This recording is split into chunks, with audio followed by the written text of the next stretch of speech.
We have finally reached week 18 of the NFL season.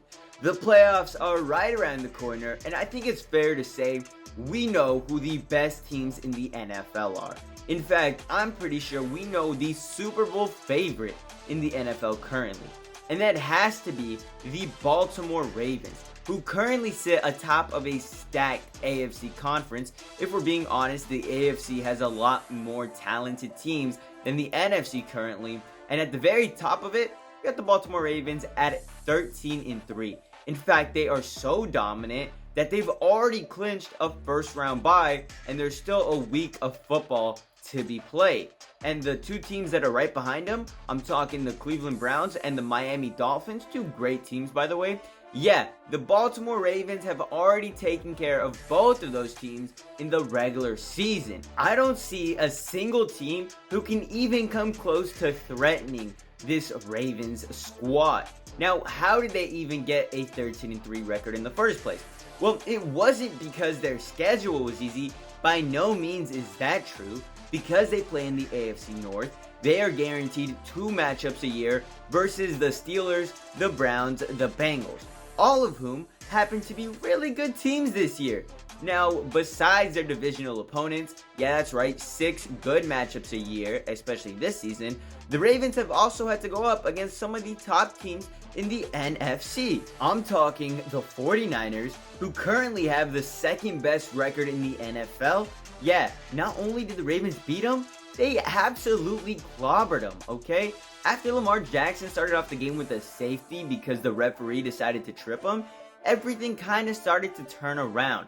This Ravens defense, which has been one of the best all season, hell, I'd say they currently have the best defense in the NFL. Yeah, they got 5 interceptions, 4 versus Brock Purdy. This defense was so good, they had Brock Purdy pulled from the game.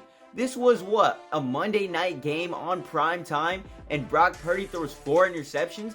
He is not beating those game manager allegations that Cam Newton threw upon him, alright? He is fantastic for a Mr. Irrelevant pick, but you know what? He ain't no Lamar Jackson, let's be honest. And this Ravens defense went ahead and proved it that night. As for Lamar Jackson, the game did start off slow for him, but because the defense was so good, they stayed in this game. And in the second quarter, he was able to lead them down the field, and it would end with a Gus Edwards 1-yard run for a touchdown.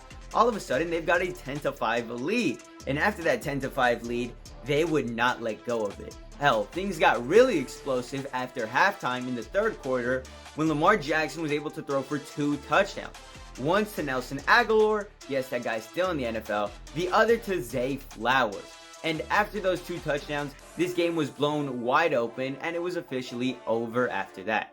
And I want to give some praise to Zay Flowers, who's been amazing his rookie season. I have him on my fantasy team. He's actually one of the biggest reasons that I've gone ahead and watched so many Ravens games this year, because I wanted to see my dude score. He's gotten 5 touchdowns, 858 receiving yards on 77 receptions. It's finally looking like Lamar Jackson has real weapons to use. I love Zay Flowers coming out of Boston College.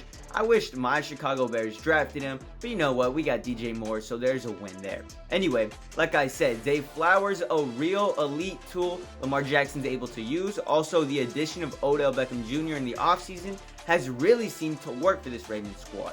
Now, like I said, the Ravens took down a bunch of really good NFC teams. Another one was the Detroit Lions. Yeah, talk about beating up the best in the NFL, because the Ravens blew them out this game. And you could argue that the Lions are on fraud watch, but we won't really know how good this team is until the playoffs come around. Anyway, in this game, it was all Lamar Jackson. He was able to push up against this Lions defense and absolutely bully them all game. In the first half, Lamar not only ran it in for a touchdown, he threw for 2 touchdown passes. One to Nelson Aguilar, one to Mark Andrews, and by halftime, it was 28-0. And he didn't slow down, because after halftime, Mark Andrews would get another touchdown reception, and all of a sudden, game is 35-0, and the final score was 38-6. Now, as impressive as all of those wins were, the one that really got me thinking, damn, this Ravens team is about to win a Super Bowl, And the one that had me wanting to put this video out as soon as possible was the game against the Dolphins a few days ago, where the Ravens put up 56 points against the supposed second best team in the AFC. Yes, an 11-win Miami Dolphins team who's looked unstoppable at some points in the season just got manhandled by Lamar Jackson and this Ravens defense. This Ravens defense who not only got a fumble this game, but an interception and has looked unstoppable all year long. Did I mention that this Ravens team has 18 interceptions on the season? And their leading sack getter, Justin Madubuike, he's got 13 sacks on the season. He's really freaking good. I love it. He gets a sack like once a week at this point, okay? Plus, I haven't even mentioned their defensive captain, Mr. Roquan Smith. I know him really well. I'm a Bears fan. He changed the organization around in Chicago, and now he's doing the same for the Ravens. I know the Ravens already had a good defense, but you know what? Under Roquan Smith, it looks even better than it already was. Alright though, enough about that. Let's get to how Lamar Jackson carved up this Miami Dolphins defense. And it started in the first quarter when Justice Hill caught a 20-yard touchdown pass from Lamar Jackson to make the game 7-7. And I knew this was going to be a high-scoring game because both offenses have been explosive all year. However, the Ravens defense, like I mentioned earlier, didn't let up. So one side scored hella, obviously. In the second quarter, Zay Flowers would go catch a 75-yard reception for a touchdown. Wish I didn't bench this man. And right after, Isaiah Likely would get a 35-yard touchdown pass from Lamar Jackson. And if you thought he was going to cool off after halftime when the Ravens had a 28-13 lead, you're wrong, because Isaiah Likely would get another touchdown later in this game, and that would be followed by a Patrick Bateman touchdown. I'm pretty sure that was in the fourth quarter, and after the fourth quarter, halfway through that, they decided, okay, Lamar, you're going to relax because you've proven to everybody you're the MVP of this league, and we'll let Tyler Huntley finish it out. And that's exactly what happened. That is how the Ravens won this game, because Lamar Jackson was unstoppable, and there's nothing you can do when you're facing the future MVP of this league. Lamar Jackson haters are in absolute shambles right now. To the guy on the radio who said Lamar Jackson wasn't quarterbacky enough, yeah, your job is absolutely cooked, brother. You're just as bad as the guy who said Lamar Jackson was really good at the play action a few years ago because the ball matched the color of his skin tone.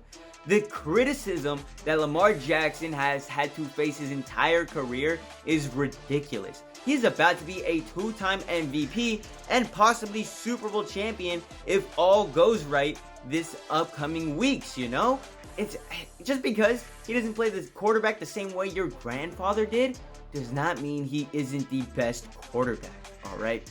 Anyway, that's about it for this video. Really just wanted to cover the Ravens because they're unstoppable. Honestly, if they don't win the Super Bowl, you can come back and you can leave any comment you want because obviously I'd be wrong by then. But like I said, that's about it. Catch y'all later. Much love. Deuces.